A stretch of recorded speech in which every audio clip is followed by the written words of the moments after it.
آدم‌ها که مثلا سنشون خیلی بالاتره دارن منو استاک میکنن. طرف اومده جای خوابگاهمو پیدا کرده، جای کالجمو پیدا کرده و مثلا خونه‌اش رو عوض کرده اومده جلوی خوابگاه من. ترسناک اینا واقعا. من مثلا همینجوری تو خیابون داشتم رندوم راه میرفتم، یه دونه عکاس اومد گفت که مثلا ما آتلیه داریم و اینا، یه دونه مدل کودک میخوایم و مثلا میخوایم که مثلا شما بیاید و مثلا مدل ما باشید.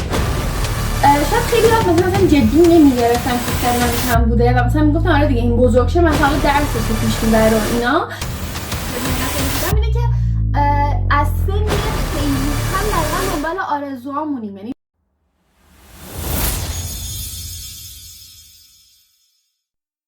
خب اپیزود دوم گفتگوی خودمون رو با سبا میخوایم شروع کنیم. دختری که نه فقط مهاجرت کرده بلکه داره هویت اجتماعی خودش رو از مسیر خلاقانه‌ای که شروع کرده در مدلینگ، یوتیوب و سوشال مدیا تعریف کنه.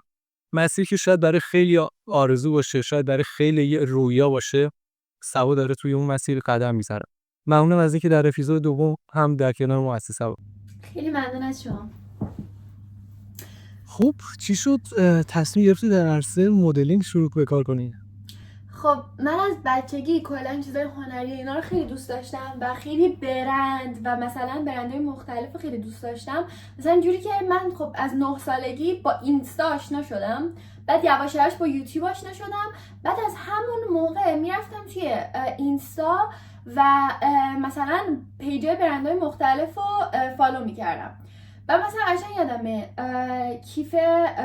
کیفای دیور که اومده بود بیرون که اون طرح خواستش که این شکلیه، این تازه اومده بود بیرون و من خیلی برام جالب بود. بعد مثلا اینو که دیدم تو اینستاش بهم زده که فشن شو داره. رفتم تو یوتیوب نشستم فشن شو برندهای پرادا، دیور، میو میو، مثلا همه اینا رو نشستم فشن شوهاشون رو دیدم و رفتم فشن شوهای برندهای مختلف و همینجوری دیدم و دیدم که من خیلی خوشم میاد و همیشه جلوی آینه میرفتم واسه خودم از بچگی یه جوری وای میستادم، مثلا پوزای اون مدل‌ها رو میگرفتم. مثلا فکر کنم چند سالم بود، 12 سالم بود اینا بود، میرفتم جلوی آینه وای میستادم و پوزای اون مدل‌ها رو میگرفتم و مثلا همیشه این شکلی بودم که خودم رو میدیدم که همچین جایی باشن در آینده.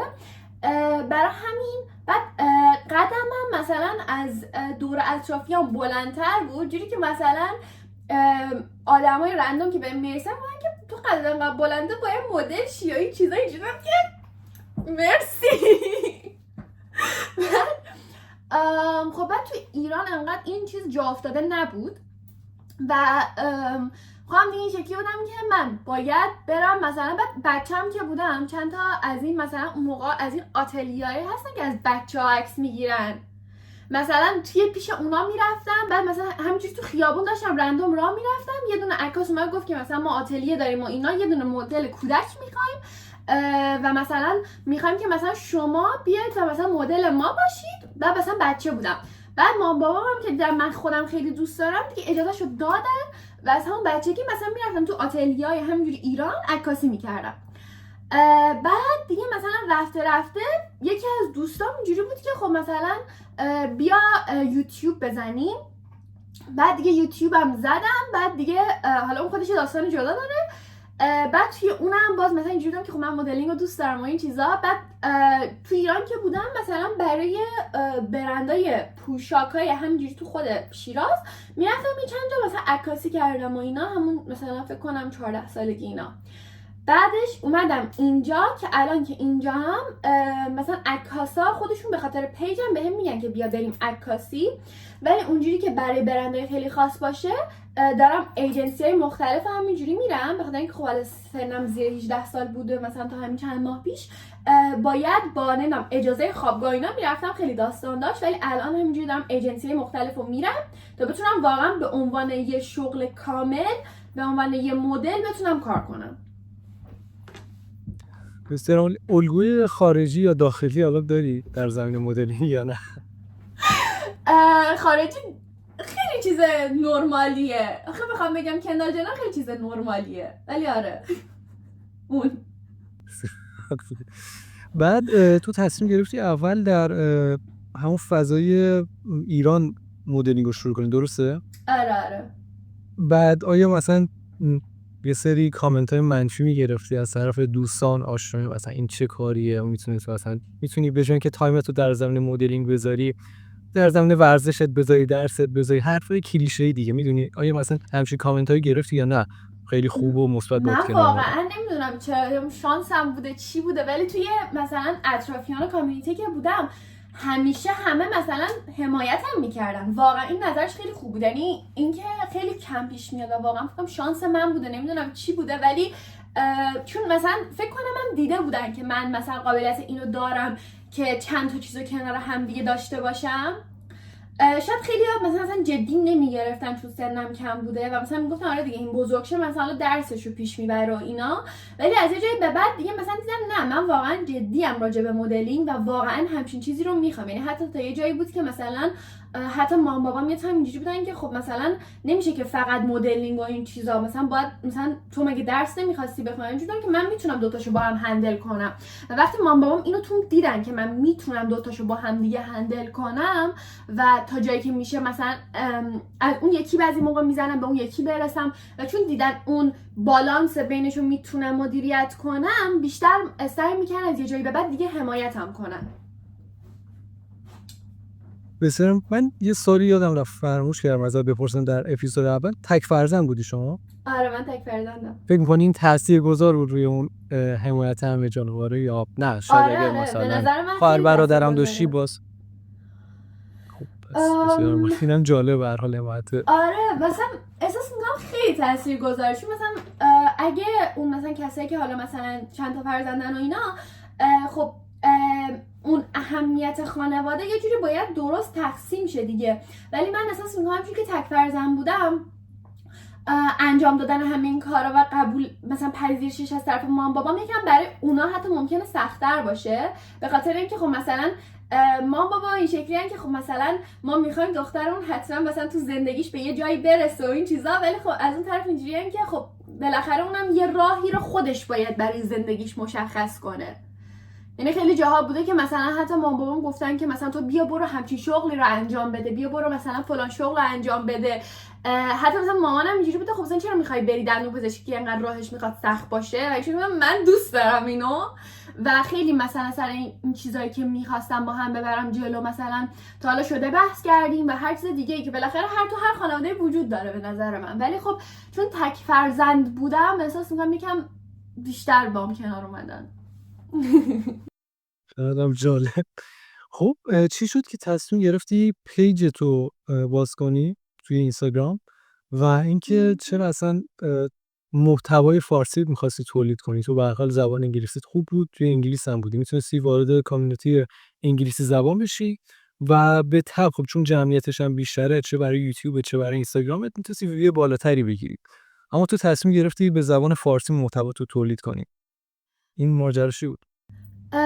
من از خیلی سن کمی شروع کردم، که یعنی مثلا از 14 سالگی شروع کردم ویدیو یوتیوب گذاشتن. اون موقع هنوز اینستامو نبرده بودم بالا، به خاطر اینکه از جو اینستا خوشم نمیومد، چون هنوز با اون مقوله که بعضی از آدما هیت میدن کنار نیومده بودم تو اون سن. و مثلا مدرسه تیسوشان بودم، بعد توی اون اگه تو مثلا یه چیز اینجوری داشته باشی خیلی مثلا از نظر مدرسه ممکنه بهت ضربه بخوره، چون اصلا همچین مقوله‌ای براشون کنار نمیاد که تو پیجت بازه یا نمیدونم یوتیوب داری و اینا، باش کنار نمیمونن. ولی به خاطر اینکه من اصلا 14 سالگی شروع کردم یوتیوب، به خاطر اینکه یه چیزی بود که اول اینکه مثلا هنوز آنچنان شناخته شده نبود توی اون سن من، یعنی مثلا کمتر درصدی میدیدم که مثلا مدرسه یوتیوبمو پیدا کنه بتونه بهم گیر بده.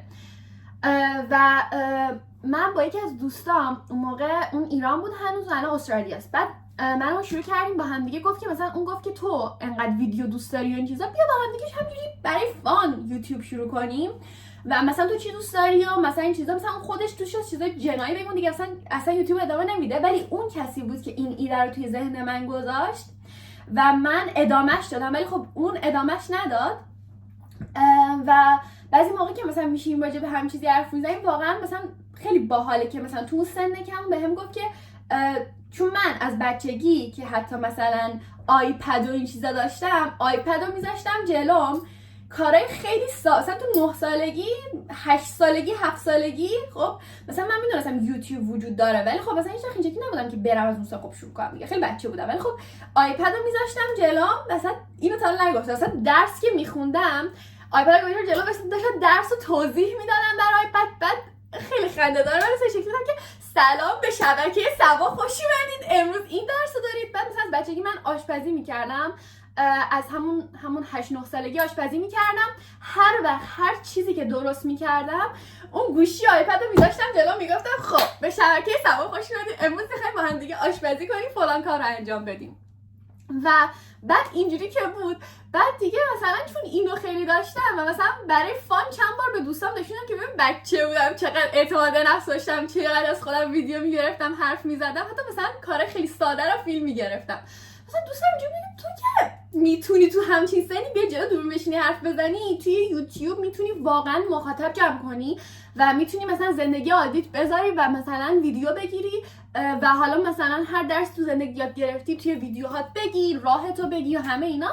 و مثلا اینجوری که خب مثلا بیا برای فان انجامش بدیم. و مثلا حتی اولین ویدیویی که دارم میرم فکرم آره یه دونه بود، مثلا موقع یه چالشی توی انگلیسی ها دیده بودم، چون من از همون موقع ولاگای انگلیسی میدیدم. بعد هر ویدیویی که درست میکردم مثلا بر اساس این بود که مثلا تو ویدیوهای انگلیسی ها توی ترنداشون دیده بودم. من شکل دیدم خب الان مثلا این ترند دت گرله، مثلا دت گرل رو انجام بدم. بعد دیگه یواش یواش تا رسید مثلا به ولاگ تولد 15 سالگیم و اون یهو خیلی ویو خورد. اصلا یه ویدیویی بود که من نمیخواستم بذارمش چون که مثلا سوکم خیلی باحال نشده و اینا. بعد مثلا دوستان بهم گفتن خب بابا تو که انقدر مثلا سابسکرایبر خیلی بالایی نداری، مثلا خودمونیم دیگه، بذار دیگه، حالا بعدا خاطره میشه حتی اگه چیزی هم نشد مثلا با هم میبینیم میخندیم بهش. و گذاشتم و فکر کنم مثلا 50K اون موقع مثلا برای من توی یوتیوب ویو. خب من شکلی بودم که چه اتفاقی داره میافته، ویدیو که نمیخواستم بذارم من داره ویو میخوره. و بعد دیگه از اونجا خیلی جدی‌تر بهش نگاه کردم. بعد این داستان یوتیوبم بود و وقتی هم دیگه مهاجرت کردم، ویدیو مهاجرتم از اینکه 100K اینا ویو خورد، دیگه اینجوری بودم که خب خوبه، من این راهو واقعا دوست دارم چون لذت میبرم من با دوربین حرف میزنم مثلا چون از بچگی دوست داشتم این کار، اصلا نمیدونم دوست داشتم. بعد اینستا هم دیگه از وقتی که اومدم اینجا سال اولم آنچنان اصلا توش فعالیتی نداشتم. بعدش اینجوری شدم که دیدم که خب مثلا من چرا اینستا رو شروع نکردم، به خاطر جو ایران و مثلا اون جو هیت و این چیزا. بعد دیگه گفتم که خب سبا تو که انقدر دوست داری، تو میتونی از توی اینستا برای یوتیوب است که اونجا رو خیلی بیشتر دوست داری مثلا بازدید کننده بیشتری جذب کنی. و اصلا به این دلیل من اینستا رو شروع کردم. بعد دیدم که خب من استایل کردن دوست دارم و اینا، چه هیته میخوام مثلا توی اینستا باید چون با توی یه دونه چیز مثلا بری جلو. بدم مثلا من اونو دوست دارم، فشن دوست دارم تو اون هیته چیز کنم. اومدم تو کالج، بعد مثلا تو کالج اومدم آرت برداشتم که بیشتر از این چیزا بدونم و دانشم ببرم بالا که به پیجم کمک کنه و دیگه در کل اینجوری شد. ولی خب همیشه تو ذهنم اینجوری بوده که من کانتنت فارسی درست کرده بودم به خاطر اینکه اون تایمی که من آدمای دورم، برای اینکه خب بالاخره اون آدمای دور کمک میکنن که تو یکم بری بالاتر شناخته تر بشی، برای همون اولش واسه همین من فارسی رو انتخاب کردم و احساس میکردم اون تایمی که مثلا من نمیدونم داشتم ویدیوی دستگرد میذاشتم، روتین میذاشتم و این چیزا، خیلی هنوز توی کانتنت فارسی همچین چیزی زیاد نبود مثل الان. واسه همین اون تایم به زبان فارسی من اینو شروع کردم، چون واقعا اون تایم اصلا زیاد نبود. ولی همیشه تو ذهنم این بود که من اگه فارسی رو میخوام ادامه بدم تا یک جایی میخوام فارسی رو ادامه بدم و از اونجا به بعد من تصمیم دارم که کل مثلا کانتنتمو عوض کنم و به زبان انگلیسی، یعنی هم ویدیوهای انگلیسی بذارم هم ویدیوهای فارسی بذارم. حالا فعلا دارم اینو توی اینستا تست میکنم که چند تا برنده مثلا انگلیسی و اینا شده برام لباس بفرستن، برام کفش بفرستن و اینا و مثلا فعلا دارم اینو تو اینستا انجام میدم تا بعد یواش یواش ببرمش تو حالت انگلیسی. دقیقا این چیزی که خیلی توی نسل ما به نظر جالبه، واقعا ماها انگار به رویاهامون قول رسیدن دادیم، میدونی؟ یعنی هر چیزی توی ذهنمون میگذره نمیذاریم سرکوب بشه و حالا ممکنه دیر و زود یکم، حالا چون سنمون کمتره دیگه، دهه 80 متولد شدیم، سنمون کم باشه، ولی در نهایت مطمئنی بهش میرسیم و در آره. راستای همون هدفم قدم برمی‌داریم. آره یعنی درسته. کاملا من این حرفایی که میزنی خیلی درک میکنم، ولی خب چقدر خوبه که تو زودتر از اون چیزی که حالا شاید توی ذهن من هستش تو خیلی رویاتو شروع کردی.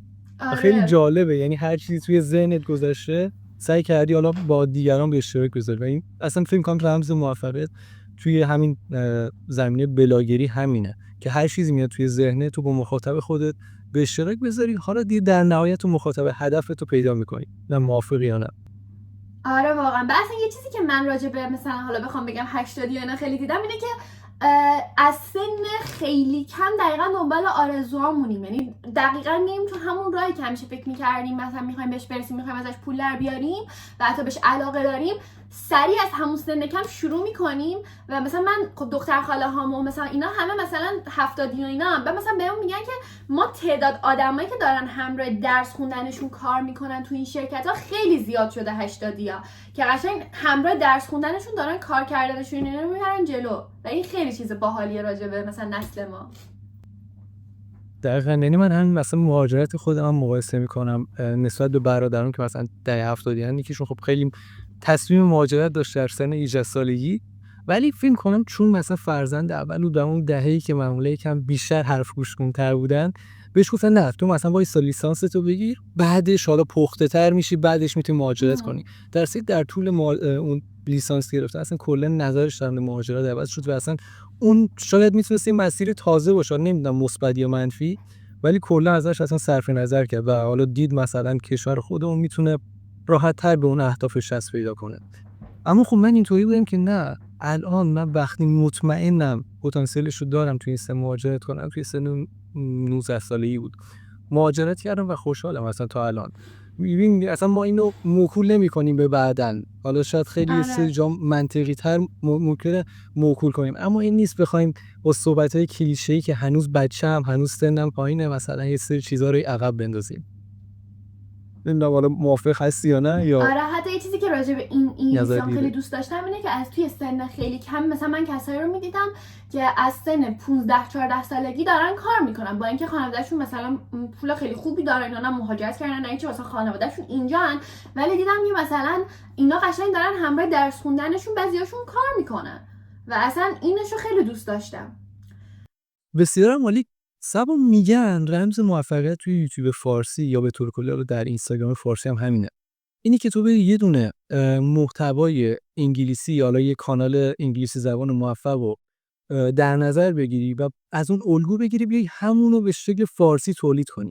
آیا تو هم همچین کاری انجام دادی؟ اگر آره اون حالا چه محتوایی بود، چه فردی بود، چه شخصی بود؟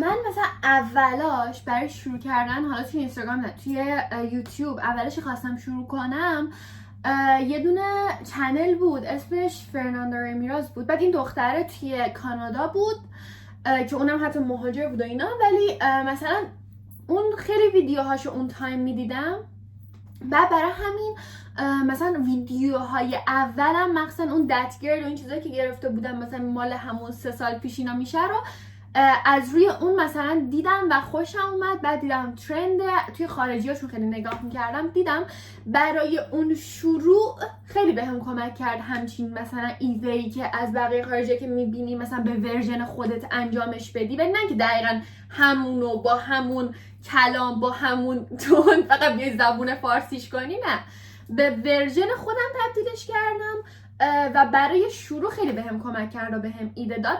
ولی از یه جایی به بعد دقیقاً اون چیزایی که ایده خودم بود منو رشد داد و منو برد بالا، یعنی اینجوری نبود که بگم که مثلا اون ویدیوهایی که از روی خارجی‌ها الهام میگرفتم خیلی منو برد بالا، نه اونا فقط برای شروع خوب بود.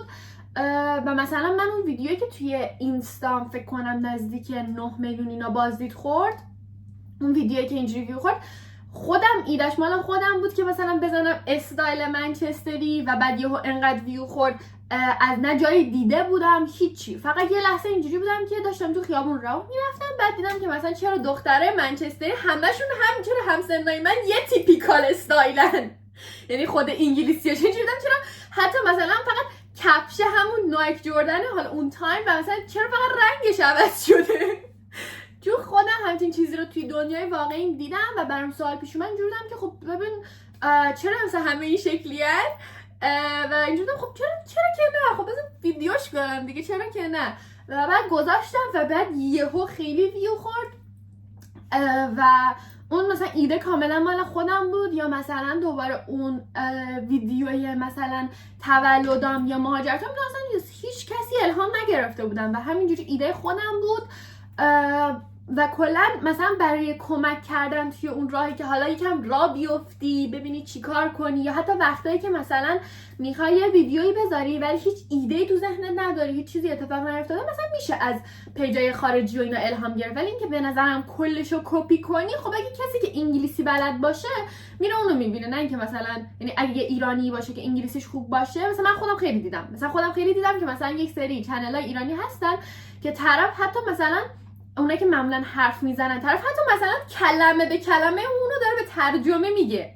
خب مگه ترنسلیتی؟ خب اگه مثلا من خودم اونا رو نمیشینم ببینم، چون مثلا یعنی یه بار بود واقعا داشتم یه ویدیوی مال یه زن دیگه بود که مثلا خارجی بود و اینا و داشت مثلا صحبت میکرد، بعد اونو داشتم میدم مثلا بعدش بهم یه ساجستشن اومد که مثلا یه دونه ویدیو ایرانی بود با همین موضوع، زدم روش دیدم چرا کلمه به کلمه انگار ترنسلیت گذاشته داره صحبت میکنه و من شکل دادم که نه، من چیزی رو دلم نمیخواد واقعا ببینم، چون من وقتی میتونم ورژن اصلیشو به زبان انگلیسی ببینم چرا با دقیقاً همون رو به ورژن فارسی ببینم. دقیقاً منم هم منظورم همین بود که از اون ایده تو بیا الهام بگیر برای کارت که تو این کار انجام دادی و اصلا نسخه موفق اکثر یوتیوب‌های فارسی هم همینه، اکثرا اومدن ایده گرفتن. آره اینی که بخوای همون رو دقیقاً کپی پیست کنی اصلا جور در نمیاد، چون ما فرهنگمون فرق داره، تفکراتمون فرق داره. نه، از اون ایده مثلا بیای یه الهام بگیری و اونو مثلا اجرایش کنی خیلی جالب میشه.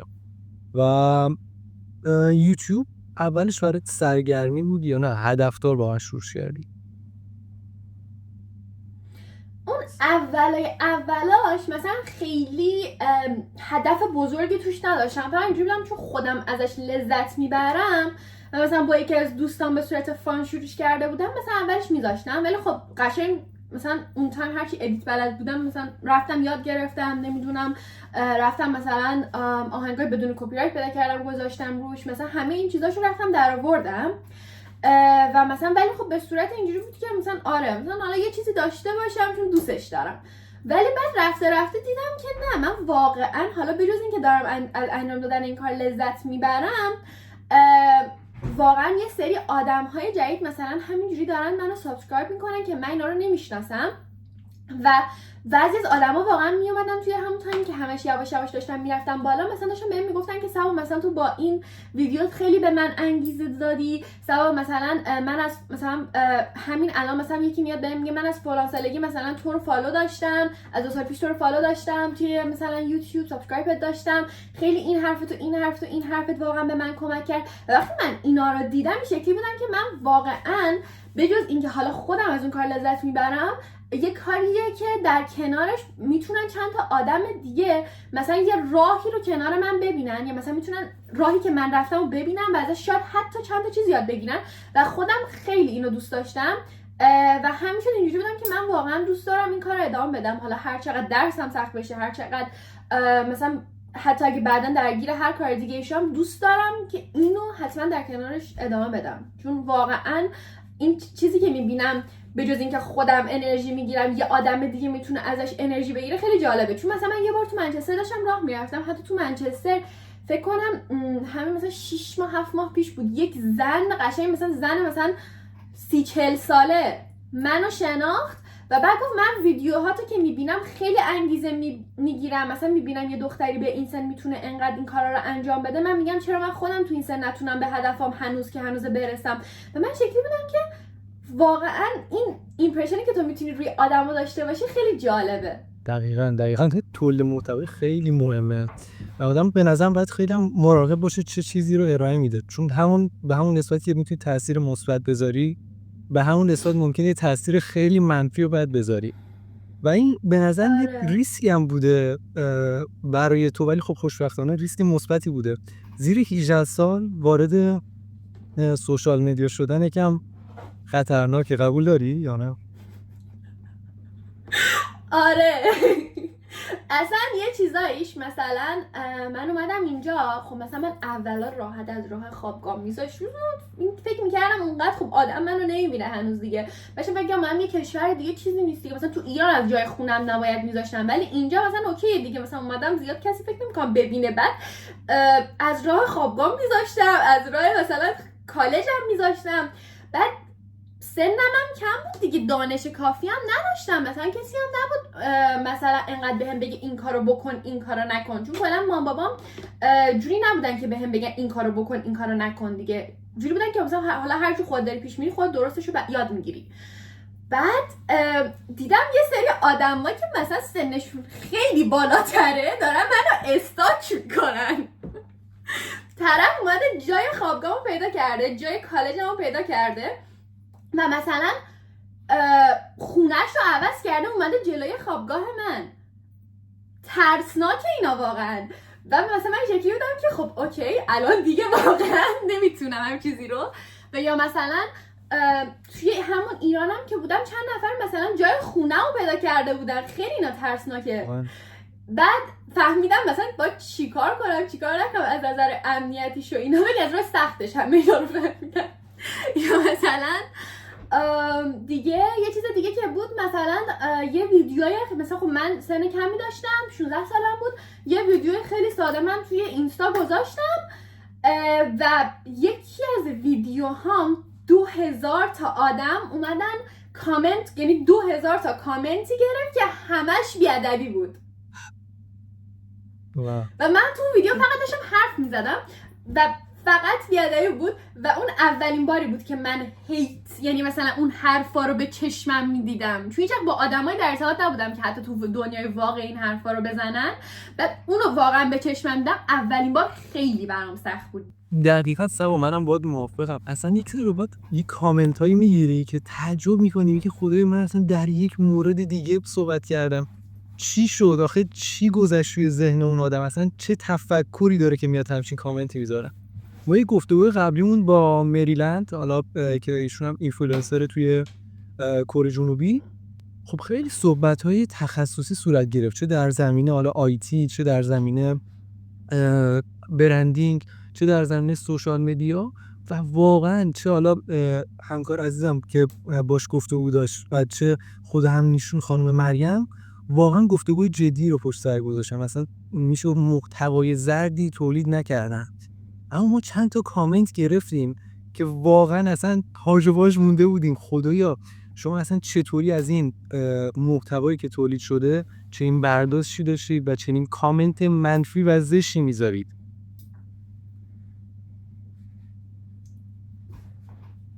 دقیقاً.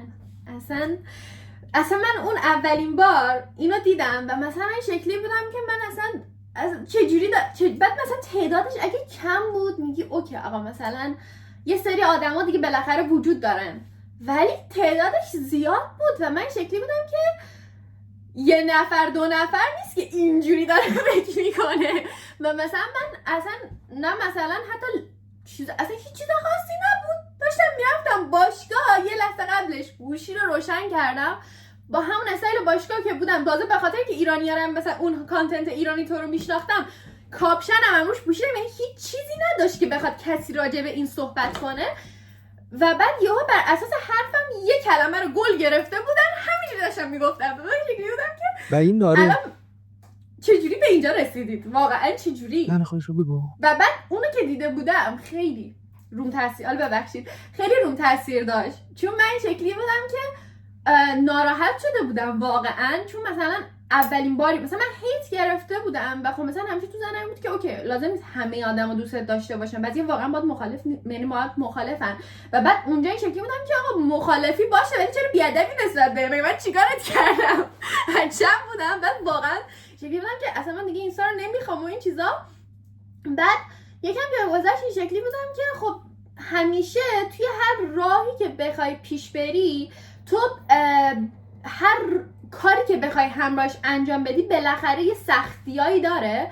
و دیدم سختی این که تو خودت داری تصمیم میگیری زندگی تو و حرفاتو و رفتارتو و استایلتو به بقیه نشون بدی. این تصمیم خودم بوده که من این کار کردم و اگه دارم این راه انتخاب میکنم باید توش بپذیرم که یک سری آدم‌های وجود دارن که فرهنگشون، رفتارشون و اینا و من نمیخوره، چون من دارم این کانتنت رو توی محیطی مثل اینستاگرام، هر کسی که گوشی داشته باشه اینستاگرام داره، میخواد از هر جایی از دنیا، از هر مثلا فرهنگی هر چی اومده باشه این اینستاگرام داره و من خودم تصمیم گرفتم که ویدیومو بذارم توی همچین فضایی، پس باید همراهش همچین حرفایی هم بپذیرم. حالا چه خوشم بیاد چه خوشم نیاد، بالاخره بعضی از آدمای این شکلی وجود دارن و این سختی پذیرفتن اینه. و بعد مثلا بعد یه تایمی مثلا من اصلا انقدر نمرم که اون ویدیو با اینکه تعداد کامنتاش زیاد بود ولی تعداد کامنتاش باعث شد ویدیو میلیونی بشه، دست هیترها درد نکنه، خیلی ممنون. ولی من اون ویدیو رو انقدر بهم برخورد که بعد مثلا به 5 میلیون که رسید بعد آرشیوش کردم و مثلا این ویدیو دیگه الان تو پیج من وجود نداره. ولی دیگه بعد از اون کمتر سعی کردم که مثلا کامنت ها رو نگاه کنم، تا یه زمانی واقعا نیاز داشتم که مثلا کامنت ها رو نگاه نکنم که حالم بهتر شه، چون اصلا خیلی روم تاثیر گذاشته بود. و بعد این شکلی بودم که خب خودم این راه انتخاب کردم، این سختیاشه، هر راهی یه سختی داره و اگه من میخوام به اون درجه معروفیت برسم، توی اون درجه معروفیتی که من دوست دارم بهش برسم و من دوست دارم با آدمو در ارتباط باشم، از هر قشری ممکنه بیاد به من هر نظر خودشو بگه راجع به هر جوری که دوست داره و رفتار آدما دست من نیست. من میتونم که مثلا ویدیوهایی که میذارم رو تا حدی کنترل کنم که از این حرفا جلوگیری کنم، ولی باز هنوز یه سری آدما پیدا میشن و اون دست من نیست. از انتقاد باید باشه. خب ما هم اصلا به هیچ شما مخالف این انتقاده نیستیم، مثلا همون انتقادات خیلی اوقات سازنده است و باعث میشه که ما پیشرفت کنیم، اما انتقاد همراه با مثلا کلمات رکیک واقعا تلخه، مخصوصا برای فردی که زیر 18 ساله، یک دختر نوجوان، میتونه دو چندان تلخ باشه، دو چندان خطرناک باشه و به نظر ما اصلا باید یه فرهنگ سازی هم ماهایی که داریم حالا به اصطلاح تولید محتوا میکنیم، اینو یواش یواش باید یه فرهنگ سازی هم انجام بدیم که مثلا این اتفاق برای سبا افتاد، همچین هیتای گرفت، همچین بی‌احترامیایی حالا شد، حالا سبا خیلی قوی بود، خوش شانس بود، هر چیزی گذشت از اون مسیر، اما ممکنه حالا سباهای دیگه که میخوان حالا توی اون سن شروع کنن، ممکنه یکیشون حالا نتونه با این کامنت ها کنار بیاد و واقعا تاثیر منفی مستقیم بذاره روی زندگیش. و این به نظرم خیلی مهمه که دقیقاً مثلا تو بتونی این تجربه خودت رو به اشتراک بذاری، حالا چه توی اینستا چه توی یوتیوب، که حداقل شاید جلو هیتای آینده رو بگیری برای حالا نوجوانایی که میخوان تولید محتوا کنن. گرچه میگم باز ریسکی بوده ولی خب خوشبختانه برای تو ریسک مثبتی بوده. این تولید محتوا توی سن کم خب یکم خطرناکه ولی خوشبختانه برای تو خیلی مثبت جواب داده. و این که آره سبب اولین درآمدی که داشتی چه زمانی بود و چه رسید؟ من اولین درآمدی که از حالا مدلینگ ولی از یوتیوب داشتم، فکر کنم اول 16 سالگیم بود که من اولین درآمدم از یوتیوب پیدا کردم. مثلا موقعی بود که فکر کنم چنلم به 1000 تا رسیده بود، بعد با مانیتایز و اینا آشنا شده بودم. بعد توی اون تایم مثلا اون 1000 تا که گرفته بودم دنبال، خب من مثلا کسی آنچنان نبود که مثلا بتونم بهش بگم که توی کارش که اینو وصل کنه به حسابش و مثلا پول بگیره و حتی اطلاعات کافی نداشتم.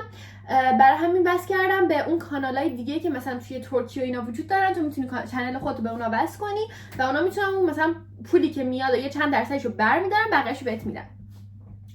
من اولین بار که اون پولو مثلا به تومن اومد تو حسابم اصلا انقدر خوشحال بودم، اصلا اونجوری که مثلا انگار به یه چیز کوچیک توی اون راه بزرگی که در پیش داری رسیدی و انقدر خوشحال بودم. یادم همه دوستامو بردم شام دادم با همون پول تمامش کردم، رفتم همه رو اول شام دادم به خاطر اینکه این شکلی بودم که کسایی که اول از همه حمایتم کردن دوستان بود که همشون اون موقع توی استوریاشون و مثلا این چیزاشون میذاشتن که مثلا چنل من و ویدیوهام و لینکشو میذاشتن و مثلا خیلی حمایتم کردن، واقعا توی اون سن کمی که بودیم خیلی حمایتم کردن، واسه همین لازم دیدم که اون دوستایی که واقعا منو حمایت کردن ازشون تشکر کنم.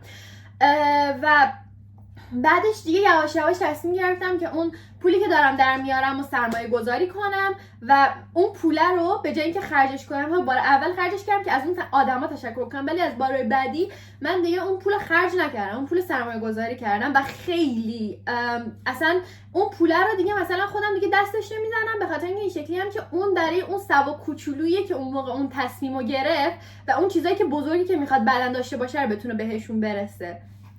این شکلی.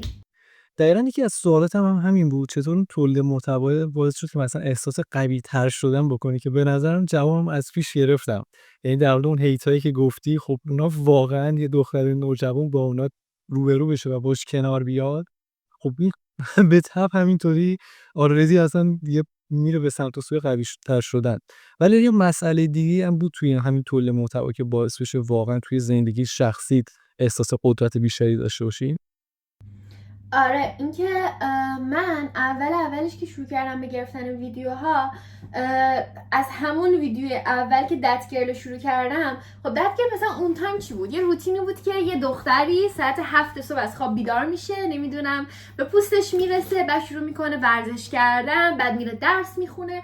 اصلا اون انگار اون روتین زندگی سالمو من اولا مثلا داشتم از ویدیوهای دیگه یاد میگرفتم و برای ویدیوهام انجام میدادم. بعد من اینو انقدر انجام دادم شد روتین زندگیم. یعنی این همون گرفتن ویدیوی یوتیوب، شروع کردنش با روتینای سالم، واقعا انقدر انجامش دادم که باعث شد روتین زندگی واقعی من همین بشه. یعنی مثلا اگه من اولا میخواستم همون ویدیوهای اول همون مثلا 14 سالگی اینا نشون میدادم که دلم میخواست صبح بیدار شم، مدیتیشن کنم، ورزش کنم، حتما مثلا 2 تا ورزش کنم، نمیدونم درس بخونم، با مثلا دوستامو بیشتر کنم و هر چیز دیگه، اینو انقدر من انجام دادم توی ویدیوها که شده بود زندگی عادیم. یعنی واقعا هم بهم کمک کرد. من میخواستم به آدمای دیگه کمک کنم، خیلی به خودم کمک کرد. یا مثلا یه چیز دیگه که شروع کرده بودم، یه چالش شروع کرده بودم 42 روز سخت که از 75 روز سخت گرفته بودمش، ولی خب با این شرایطی چون من مثلا تو اینجا بودم و برمیگشتم ایران، نمیتونستم 75 روز چیز رو انجام بدم و تایممو دیدم 42 روز میتونم انجام بدم و یه سری کارهایی رو وارد روتین زندگیم کردم. بدنم بهتر شد، سالمتر شد، اصلا درسام بهتر شد، ارتباطاتم بهتر شد، کتابای روانشناسی میخوندم. اصلا اون چیزا واقعا توی زندگی عادی خیلی منو جلو انداخت که اصلا من از اون همیشه شکلی هم که من یه من از بچگی دفترچه خاطرات دارم و همیشه می‌نویسم و یادم موقعی که واقعا روتینای زندگیم این شده بود، این شکلی بودم. من از سبای 14 ساله واقعا متشکرم که همینجوری رندوم اومد یه چنل یوتیوب زد چون دوست داشت و یه روتینای واقعی رو وارد زندگیم کرد که هر روز من انجامش میدم و تا الان اصلا دیگه بدون اون نمیتونم زندگی کنم و این دیگه شده شخصیتم و توی زندگی واقعی خیلی بهم کمک میکنه. یعنی اون دیسیپلین، اون نظم، اون همه اینا رو اون به من یاد داد. دقیقاً. بعد چطور توی این مسیر حمایت شدی از توسط مردم؟ توسط مردم خب به خاطر اینکه مثلا اول سن کمی داشتم، مثلا خب دوستام اینا مثلا معرفی می‌کردن، اینا مثلا همینجوری برام کامنت های خوب میذاشتن، نمیدونم اینا. بعد مثلا رفته مثلا من اگه الان مثلا سال سوم مثلا نهم بودم، دم هفتم هشتم یا منو میشناسن تا مدرسه خودمون، در مثلا ویدیوهامو نگاه میکنن، میان بهم میگن که مثلا وای چقدر این ویدیوت باحال بود، مثلا وای باشگاه کجا میری، وای نمیدونم ورزش چی میکنی، هنرتو چجوری یاد گرفتی. و مثلا آدمای واقعی توی دنیای واقعی خیلی نسبت به من محبت دارن از همون سنای خودم. بعد رفته که بیشتر شد، همونجوری که سنم بیشتر میشد، مثلا آدمای 20 خورده‌ای ساله دارن ازم یه چیزایی یاد میگیرن. خیلی خوب بود. بعد مهاجرت که کردم، کلی آدم دیگه اومدن ازم پرسن مثلا چرا مهاجرت کردی، چجوری مهاجرت کردی. من همه اون راه مهاجرتمو به هر کسی که اون تایم خب فالوورام کمتر بود و حتی سابسکرایبرام کمتر بود، هر کسی ازم میپرسید من به همشون دونه دونه توضیح میدادم، یعنی وایس میگرفتم یا مینوشتم برای همشون توضیح میدادم و بعد دیدم انقدر انرژی مثبت داره، خیلی باحال بود. یعنی حتی بعضیا بودن که بر اساس همین چنل یوتیوب من اومدن تو کالج خودم از پارسال و اینا، و این خیلی باحال بود که میتونم مثلا تاثیر رو روی بقیه ببینم که مثلا چه تاثیرای جالبی گذاشتم که طرف واقعا زندگیشو تغییر داده. و دیگه مثلا این چیزا رو که دیدم خیلی انگیزه میداد بهم واقعا برای ادامه دادن. دقیقاً اینفلوئنسر به معنای واقعی دیگه، تو تاثیر خودتو میذاشتی. و این خیلی مهمه که به نظرم این تفکر حمایتی توی یوتیوب خیلی هنوز توی اون جامعه ایرانی هنوز به وجود نیامده. یعنی مثلا متوجه نشم با همون سابسکرایب کوچیک یا با همون کامنت خیلی ساده میشه یه حمایت خیلی بزرگ کرد از اون حالا جوونایی که دارن حالا تولید محتوا میکنن و خوشبختانه واقعا تولید محتوایی هم که داره میشه امروز توی یوتیوب واقعا مثبت و سازنده است به نظر من. و به نظرم خیلی از همون کامنت، از همون لایک، از همون سابسکرایب کوتاهی میکنن توی اون انجام دادنش. حالا موافقی یا نه، یا شاید در مورد تو یه تجربه دیگه داشته باشی. مثلا ما میبینیم یه سری ویدیوها چند هزار تا ویو میخوره، اما مثلا سابسکرایبر لازم رو نمیگیریم از اون ویدیو. شاید دونیت لازم، مثلا این تفکر دونیتی که اصلا فکر کنم تو ایران، توی جامعه ایرانی خیلی ضعیفه، هنوز به اون شکل به وجود نیامده. در صورتی تو یوتیوب انگلیسی اصلا این دونیتی چیز عادیه. یا مثلا اینی که شما یه ویدیو رو پسندیدی و منتظر حالا ویدیو بعدی باشی از اون کانال و بری سابسکرایب کنی، چیز عادیه، اصلا آلردی مثلا یه طرف انجامشون دادن، مثلا هیچ چیزی نداره، نیازی نیست اون یوتیوبر مثلا بگه. یا مثلا لایک، خب پسندیدم لایکش میکنم، نظرم حالا بذار شیر کنم با اون آدم. نمیدونم موافقی یا شاید تفکر من اشتباهه. من خودم هیچ وقت هیچ توقعی از کسی که داره مثلا ویدیو میبینه نداشتم. یعنی مثلا همیشه این شکلی بودم که مثلا اگه تو یه کامنت برام میذاری واقعا مرسی، خیلی لطف دارم بهم، یا مثلا هیچ وقت این شکلی نبودم که بیام مثلا چک کنم که چند نفر لایک کردن، چند نفر کامنت گذاشتن. هیچ وقت این کارو نمیکردم. مثلا دنبال اون چیزی که خیلی بیشتر توی من تاثیر میذاشت اون آدمایی هستن که مثلا توی دایرکت یا توی کامنت ها میان مینویسن که مثلا من اینقدر وقت تو رو فالو دارم و تو این انگیزه ها رو به ما تو زندگی دادی، تو باعث این شدی، و اون خیلی برام تاثیر بهتری میذاره. و حتی سعی میکنم که مثلا کارایی رو مثلا میپرسم که مثلا شما کدوم ویدیو رو بیشتر دوست دارید از من چی ببینید، و حتی مثلا با فالوورها و سابسکرایبرام حرف میزنم که ببینم اونا چی بیشتر دوست دارن، که مثلا چی بیشتر بهشون کمک کرده که من اگه خودم اونو دوست دارم اونو بیشتر ببرم جلو. چون که بالاخره وقتی ویدیو رو گذاشتم این چیزی بوده که خودم دوست داشتم دیگه، و اگه چیزی باشه که مخاطبم هم دوست داره سعی میکنم اونو ببرم جلو. و مثلا اینجوری نبوده که مثلا آره خب بعضی از ویدیوها خیلی مثلا ویوهاش بیشتره، بعضی از ویدیوها خیلی ویوش کمتره، و اینکه مثلا توی اینستا بعضی موقع تاثیر داشته که مثلا آره مثلا ویوش کمه و دیگه الان حوصله ندارم، ولی بعد مثلا از یه جایی به بعد مثلا یه دونه مثلا چند تا فن پیج برام زده شد و من شکلی بودم که چقدر اونا خودشون فعالتر از منن و من شکلی بودم که اگه یه آدم دیگه میتونه مثلا با ویدیوهایی که مثلا من تو تیک تاک میذاشتم و میومد بعضیشو مثلا ادیت میکرد توی اینستا پست میکرد، شکلی بودم که تو چقدر فعالی، مثلا من الان باید از این کسی که خودش داره از انگیزه میگیره واقعا انگیزه بگیرم. و اون تبادل ارتباط بین خودم و فالوورها و سابسکرایبرها خیلی بهم کمک کرد. و مثلا سعی کردم زیاد روی مثلا مقدار لایک و این چیزا تمرکز نکنم، چون اگه ببینم مثلا اگه یه چیزیش مثلا کامنتش باید کم بود، خب میگم خب الان مثلا دیگه مثلا حوصله ندارم دیگه، ولی بجاش میگم که خب چیکار میتونم بکنم که اون مخاطبان بیشتر خوششون بیاد، که بیشتر لایک کنن، که بیشتر مثلا فالو کنن، که میرم همش مثلا راجع به بهتر شدنش تمرکز میکنم تا اینکه تمرکز کنم که وای آره چرا مثلا این یکی اینقدر کمه. درسته، تا حدودی حالا موافقم. ببین ولی به نظرم شاید همون کامنت ها به قول تو اصلا بحث این نیست که صرفا بخوایم کسی تشویق کنیم مثلا به دونیتر. صرفا من به این لازم گفتم که توی فرهنگ ما خیلی به موسیقی مثلا اون دونیت جا نیفتاد به نظر من. آره اصلا فرهنگ دونیتو که نداریم، چون مثلا قطعا. حتی بعضی شده بود همین فکر کنم هفته پیش بود یه نفر بهم دایرکت داد گفت که تو واسه چی دونیت نذاشتی، شدم که فکر نمی‌کنم آخه کسی دونیت کنه. یعنی اصلا ندیدم آنچنان. توی یوتیوب این اتفاق میفته ولی توی اینستاگرام تقریبا صفره، ولی توی یوتیوب این اتفاق من دیدم برای خیلی از کانال‌ها افتاده. اما خب حجم دونیت ها اولا اونقدر زیاد نیست، یعنی اون مبلغی که میاد به هر حال لطفه، فکر کنم این دونیت یه واقعا لطف اون مخاطبه خیلی و کسی نمیتونه توقعی در این زمین و کسی اون دیگه خیلی لطفه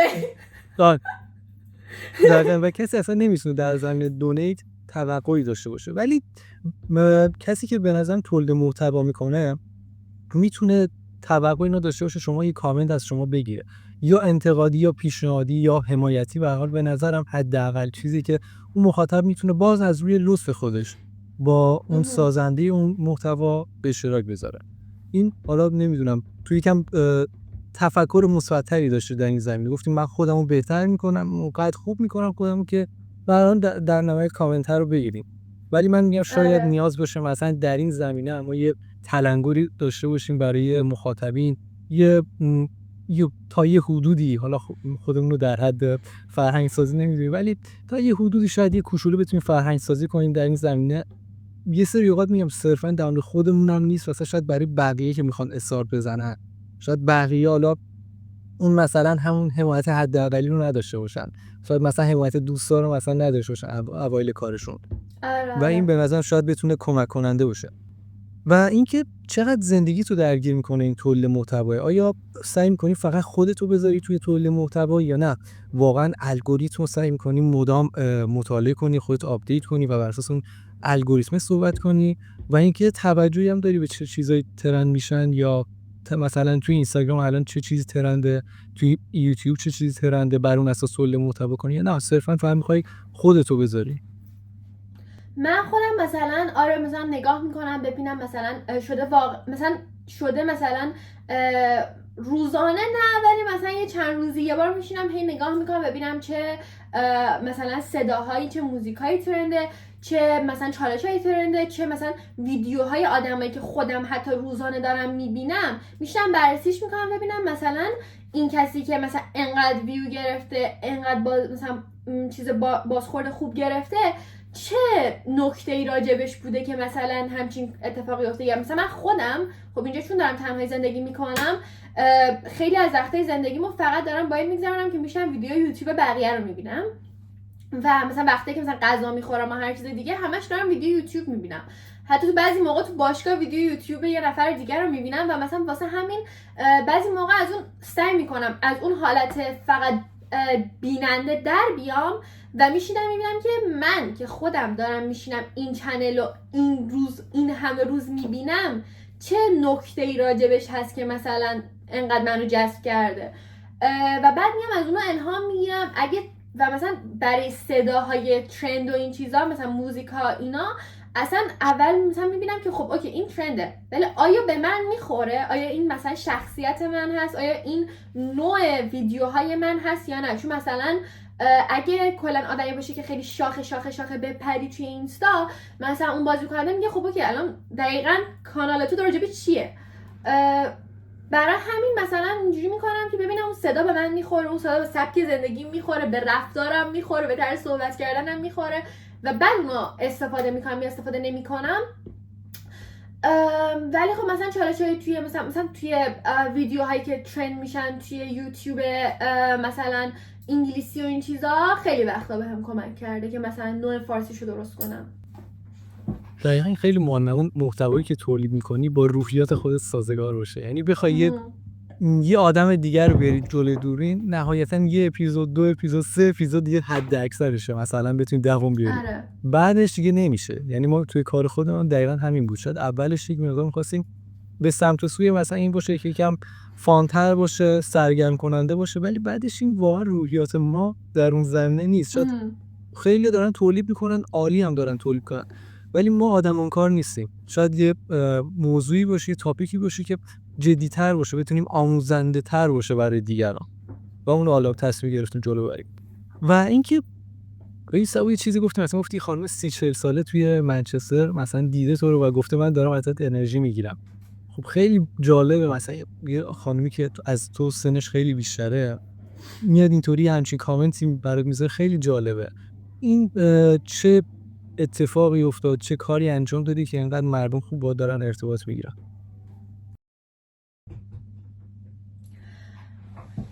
خب من مثلا به خاطر اینکه کلا وقتی که شروع کرده بودم به گذاشتن روتینای درست زندگی که مثلا هیچ محدودیت سنی نداشت برای انجام دادن اینه. مثلا کسی بخواد ورزش کنه آنچنان محدودیت سنی نداره، کسی که بخواد به جای درس خوندن کتاب بخونه محدودیت سنی نداره، کسی که بخواد به مثلا مدیتیشن کنه به سلامت روانش اهمیت بده محدودیت سنی نداره. اون کسی که کلا هر کاری که میکردم سعی میکردم که مثلا واقعا یه کارایی یه روتینایی رو بگم که یه آدمی که مثلا 15-16 سالشه، 14 سالشه، 13 سالشه بتونه انجام بده، یه کسی که مثلا 30 سالشه، 50 سالشه بتونه انجام بده.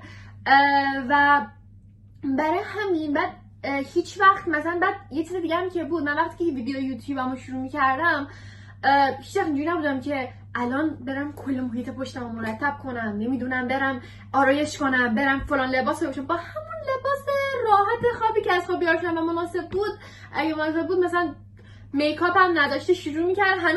هنوز قهوه نخوردم، مغزم بالا نیومده بود، فقط از دیشبش میدونستم که مثلا میخوام به چه دلیلی و چه جوری ویدیو بگیرم و اینجوری فقط ویدیو رو میذاشتم، شروع میکردم به صحبت کردن و اون طور وجه واقعی خودم رو نشون دادم. هیچ وقت نسعی کردم کس دیگه ای باشم، نه چیز دیگه ای باشم.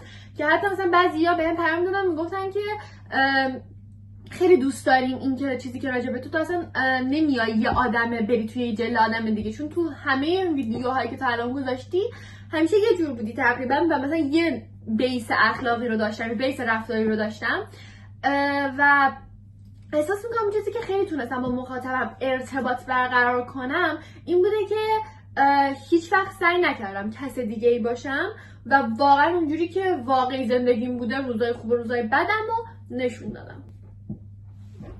بسیار عالی. سبا اگر الان بخوای یه پیامی داشته باشی برای حالا بچه‌ای که همسن خودتن توی ایرانن ولی احساس میکنن حالا فضای همچین تولید محتوای، فضای دستیابی به رویاهاشون وجود نداره، حالا به دلیل فرهنگی، اجتماعی، هر دلیلی کاری نداریم، چه پیامی برای اونا داری؟